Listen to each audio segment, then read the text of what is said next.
សក់អំឡុងទុកឲ្យបានប្រងើបឲ្យបានខ្លួនទីពឹងខ្លួនឲ្យបានមនុស្សយើងកុំពឹងគេខ្លាំងពេកពឹងខ្លាំងខ្លួនឯងវាស្រួលជំនួយមិនមែនថាយើងមិនទទួលសោះទេយូររកជំនួយម្ដងបានហើយក៏មករបៀបស្អីបន្តិចក៏រោអ្នកជួយស្អីបន្តិចក៏រោអ្នកជួយជីវិតអត់រឹងមាំទេអ្នកទាំងអស់គ្នាដឹងអត់នៅពេលដែលជីវិតយើងអត់ជួបសេចក្តីសុខហ្នឹងទី1យើងមើលគេច្រើនទី2យើងចាប់ផ្ដើមតម្រូវតាមចិត្តអ្នកដទៃចាយើងតម្រូវតាមចិត្តអ្នកដទៃយើងចាប់ផ្ដើមយកពាក្យគេយកមកគិតច្រើនពេកមនុស្សយើងបើសិនជាពាក្យគេនិយាយមកវាធ្វើឲ្យយើងអភិវឌ្ឍយើងអាចរីកចម្រើនបានអានឹងយើងស្ដាប់យើងពិចារណាតែបើសិនជាពាក្យសម្ដីមួយហ្នឹងវាអត់បានការវាមកជន់ឈ្លីយើងវាមកធ្វើឲ្យយើងឈឺចាប់មកធ្វើឲ្យយើងទៅមុខអត់រួចយើងកុំគួរយកវាមកដាក់ក្នុងចិត្តព្រោះគេមិនមែនជាយើងអ្នកដតីថាឲ្យយើងបានត្រឹមមកថាហើយគឺហើយហើយតែយើងគឺជាអ្នកដែលពើតផ្សាឈឺចិត្តត្រាំត្រៃនៅពីអស់ទាំងនឹងដូចសមោនតោតាម5មកតាមលងយើងដូចខ្មោច7ថ្ងៃអញ្ចឹងបងប្អូនណាចាអញ្ចឹងយើងគួរតែប្រឡែងចោលដើម្បីឲ្យជីវិតយើងអាចដើរទៅមុខបានគេថាធ្វើជាមនុស្សបើយើងខ្វល់ពីអ្នកសម្ដីអ្នកដតីខ្លាំងពេកយើងដើរទៅមុខអត់រួចតែយើងមិនមែនថាពាក្យតិទៀនវាមានពាក្យតិទៀនដែលវាថាខុសនឹងពាក្យតិទៀនដែលត្រូវពេលខ្លះគេតិទៀនយើងគឺខុស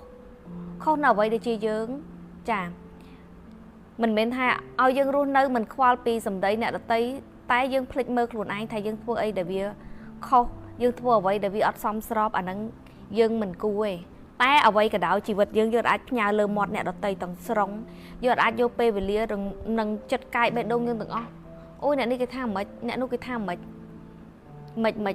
ចប់ឲ្យជីវិតនេះដើរទៅមុខអត់រួចទេចាអញ្ចឹងយើងត្រូវតែរស់អ្វីដែលជាខ្លួនឯងឲ្យបានច្រើនដូចខ្ញុំនិយាយដដែលអញ្ចឹង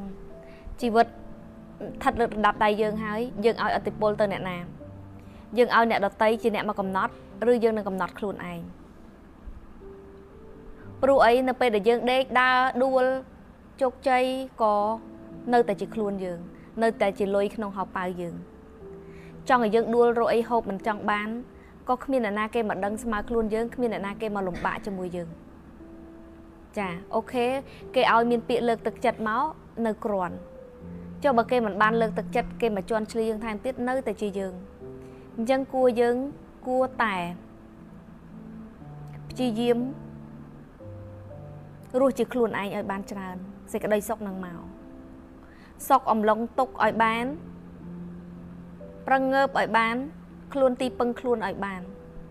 មនុស្សយើងកុំពឹងគេខ្លាំងពេកពឹងខ្លាំងខ្លួនឯងវាស្រួលជំនួយមិនមែនថាយើងមិនទទួលសោះទេយូររកជំនួយម្ដងបានហើយក៏មករបៀបស្អីបន្តិចក៏រោអ្នកជួយស្អីបន្តិចក៏រោអ្នកជួយជីវិតអត់រឹងមាំទេឥឡូវបងប្អូនបាច់គិតច្រើនទេយើងមើលតាអ្នកណាដែលមានអ្នកជ្រុំជ្រែងច្រើនតែជីវិតមិនងាយរីកចម្រើនលុះត្រាតែមនុស្សម្នាក់នោះមានឆន្ទៈខ្លាំងតែវាប្រៀបនឹងអ្នកដែលអត់មានទីពឹងកើតមកតកូលក្រខ្សត់ពិបាកគឺខំស្វះស្វែងដោយខ្លួនឯងមិនបាច់មានអ្នកចាំមកអង្គុយជេរថាជំរុញតែអ្នកដែលគាត់មានអ្នកជំរុញ support ច្រើនគឺគាត់តម្រាំនឹងទទួលបាននៅការរីកចម្រើនលុះត្រាតែគាត់មានឆន្ទៈខ្លាំងចា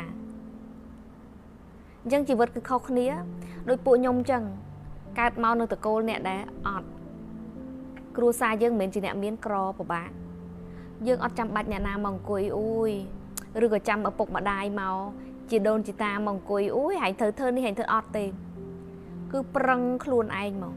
យើងដឹងរាក់ជ្រៅហ្មងព្រោះអីភាពអត់ឃ្លានហ្នឹងឯងបើមិនធ្វើគឺអត់បើមិនស្វះស្វែងគឺអត់មានអ្នកណាមកឲ្យទេអញ្ចឹងអត់មានអាងអត់មានទីពឹងទេបើអ្នកឯងមិនប្រឹងអ្នកឯងអត់បើអ្នកឯងមិនប្រឹងអ្នកឯងនឹងរកអ្វីល្អរកចំណៃឆ្ងាញ់ចង់សងគុណឪពុកម្ដាយយាយតាអីអត់មានអីសងគុណទេព្រោះយោងតាអាត្មាខ្លួនឯងមិនរួចផងទៅសងគុណឯណាបានអញ្ចឹងគឺយើងប្រឹងខ្លាំងចារហូតដល់ថ្ងៃមួយដែលយើង strong មែនតែនដែលយើងជួបនៅជីវិតរាល់ថ្ងៃដែលវាទទួលបាននូវសមិទ្ធផលអាចยึดយោងបងប្អូនក្រុមគ្រួសារបានដោយសារអីដោយសារយើងក្រឹងប្រែង